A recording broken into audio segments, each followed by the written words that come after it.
SP crime news nation इसबावी येथील जिल्हा परिषद शाळेजवळ अवैध वाळू साठा असल्याची माहिती सहाय्यक पोलीस अधीक्षक पंढरपूर उपविभाग प्रशांत डगळे यांना गोपनीय बातमीदारामार्फत मिळाली। त्या ठिकाणी पथकासह छापा टाकला असता एक जेसीबी, टिपर, टेम्पो, कार, दुचाकी वाहने, मोबाईल व वाळू असा एकूण 1,06,08,000चा मुद्देमाल जप्त करण्यात आला।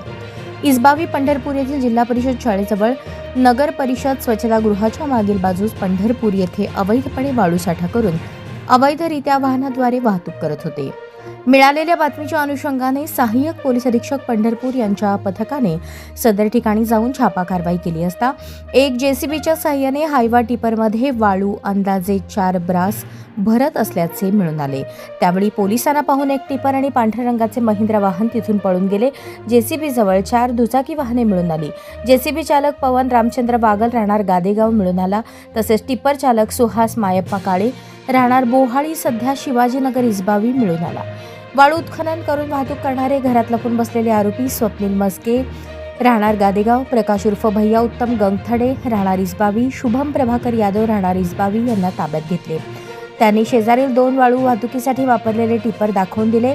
त्यांच्याकडे टिपरच्या मालकाबाबत विचारले असता चेतन उर्फ तात्या धनवडे व निलेश शिंदे राहणार इसबावी तालुका पंढरपूर यांचे टिपर असल्याचे सांगितले। टिपरमध्ये 3 ब्रास वाळू मिळून आली। नितीन शिंदे यांच्या घराच्या आवारात वाळू वाहतुकीसाठी वापरलेला 460 टेम्पो लावलेला दिसला।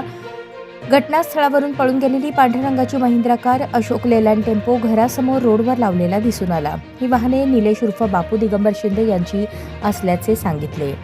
पोलिसांनी या कारवाईमध्ये एक जेसीबी किंमत 16,50,000, 4 टिपर 60 लाख, 2 टेम्पो 13 लाख, पांढऱ्या रंगाची महिंद्रा कार 15 लाख, 4 दुचाकी वाहने 1,45,000, 3 ब्रास वाळू 12,000 रुपये, 5 मोबाईल फोन किंमत 73,000 रुपये असा एकूण 1,06,80,000चा मुद्देमाल जप्त करण्यात आला।